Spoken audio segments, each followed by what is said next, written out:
안녕하세요. 충북대학교 병원의 영양사 손윤지입니다. 지금부터는 암 환자 식사 가이드에 대해서 간단하게 설명을 드리도록 하겠습니다. 암 치료 시의 식사 관리는 매우 중요한 치료 과정 중에 하나이고요. 암 치료 단계별로 다르게 적용을 해야 됩니다. 암 치료 시에는 무조건 충분한 영양 공급, 즉 열량과 단백질을 적극적으로 보충을 할 수 있도록 하는 전략이 필요하고, 암을 완치한 이후에는 재발 방지를 위한 균형 잡힌 건강한 식사가 권장되기 때문에 암 치료 시와 암 완치 시의 식사 관리가 좀 약간의 차이가 있다는 것들을 이해하시면 좋을 것 같습니다. 암 치료 시에는 여러 가지 치료 과정 중에 수술, 항암왕 요법, 방사선 치료 등 다양한 그런 치료로 인해서 암세포뿐만이 아니라 건강한 세포들이 손상을 받게 되기 때문에 식사 섭취와 소화 흡수 과정에 영향을 미칠 수 있게 되고요. 이로 인해서 섭취량 감소를 불러오고 체중 감소를 동반한 영양 불량을 흔히 나타나게 됩니다.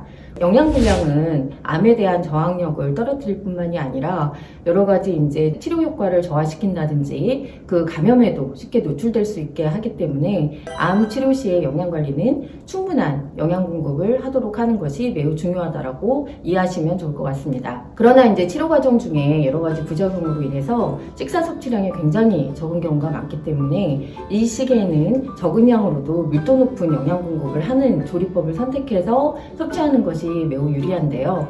예를 들자면 밥을 그냥 드시는 것보다는 김밥이나 주먹밥, 볶음밥의 형태로 드신다든지, 빵이나 떡을 드실 때도 슈가 파우더라든지 잼, 꿀, 버터 등을 발라 섭취한다든지, 아니면 육류 조리했을 경우에도 그냥 섭취하기보다는 드레싱에 찍어서 섭취를 하게 된다면 조금 더 밀도 높은 영양 공급을 할 수 있는 방법이 되겠습니다.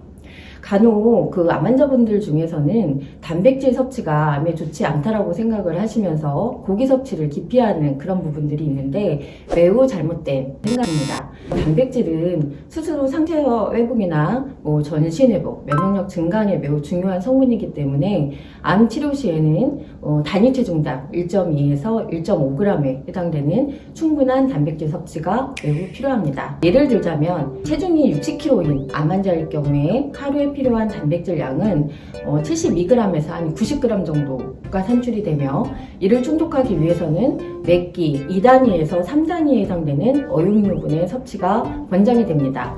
1단위에 해당되는 어육유분을 잠깐 설명을 해드리면, 육류는 40g, 두부는 80g, 생선은 50g 정도 되는 양이 1단위에 해당되는 식품의 양입니다. 한 끼에 2단위에서 3단위에 해당되는 이 정도 되는 양을 섭취했을 때 충분한 단백질 섭취를 할 수 있다라고 생각을 하시면 도움이 될 수 있을 것 같습니다. 그러나 이제 치료로 인한 입맛의 변화 때문에 육류 섭취 시에 쓴맛이 나타나서 섭취를 어려워하시는 부분들이 있는데, 그럴 때는 육류를 우유나 와인, 과일 통조림에 재워서 조리하게 된다면 쓴맛을 좀 제거하면서 섭취할 수 있는 방법이 되겠습니다. 음식 섭취량이 이제 절대적으로 부족한 경우에는 특수영양 음료의 섭취를 권장하게 됩니다. 시중에서 유통되고 있는 특수영양 음료 한 캔은 200칼로리의 열량을 내고요. 밥 3분의 1 공기와 생선 한 접시, 그리고 채소 한 접시에 해당되는 영양소 함유량을 포함하고 있기 때문에 식사 섭취량이 매우 저조할 경우에는 특수영양 음료를 적극적으로 병행 섭취하도록 권장을 하고 있습니다. 하지만 이제 장기간 특수영양 음료를 섭취했을 경우에 그 맛에 대한 순응도가 저하가 돼서 섭취를 굉장히 기피하시는 경우가 있는데, 이럴 때는 시중에 유통되는 특수영양 음료의 다양한 맛을 한 번씩 변화를 주면서 시도해 보시는 것도 도움이 될 수 있을 것 같고요.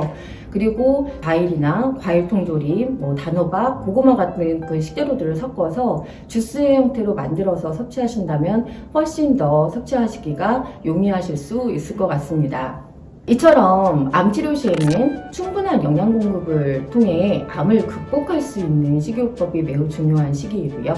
암 완치 후에는 암과 관련된 식이 관련 요인을 이해하고 균형 잡힌 영양 공급을 통한 건강한 식생활을 하는 것이 암 재발 방지에 매우 도움이 됩니다. 그래서 세계보건기구 산하 국제암연구소의 보고에 의하면 암 사망의 한 30%가 일상적으로 섭취하고 있는 음식의 섭취하고 관련이 있다는 보고들이 있기 때문에 다음 사항에 대한 고려가 필요하겠습니다. 예를 들자면 에너지 섭취 과다하고 관련되어 있는 비만은 대장암이나 유방암, 식도암의 발병을 증가시킬 수 있기 때문에 정상 체중을 유지하기 위해서 적극적으로 체중 관리가 필요하고요. 특히 이제 동물성 지방의 섭취, 과다 섭취할 경우에는 유방암이나 전립선암의 발병률을 높일 수 있기 때문에 식품 선택 시에 지방 함량이 적은 부위를 선택해서 담백하게 조리하여 섭취하는 것을 권장합니다.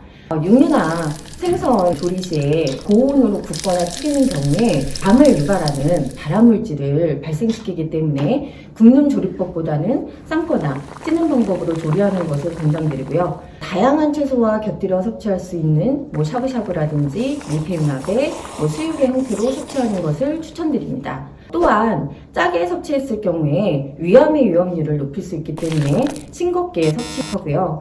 그리고 충분한 채소와 과일 섭취 시 암 발생률을 저하시킬 수 있다고 하고 있으므로 하루에 한 500g 이상의 채소와 과일의 섭취를 권장합니다. 채소와 과일에는 여러 가지 항산화 작용을 하는 비타민 C나 비타민 E, 베타카로틴 등의 성분뿐만이 아니라 과일에 색과 향기 성분인 파이토케미칼이라는 생유활성 물질을 포함하고 있고, 또한 이제 식이섬유소를 다량 함유하고 있기 때문에 다양한 색깔로 충분히 섭취하는 것을 권장합니다. 따라서 암 완치 후에는 적정한 체중 관리를 시행을 하고 싱겁게 섭취하며 다채로운 식품 선택을 통한 균형 잡힌 식사가 암 재발 방지를 위해 매우 도움이 되는 건강한 식사임을 이해하시고 식이 조절을 하시는 것이 중요하겠고요.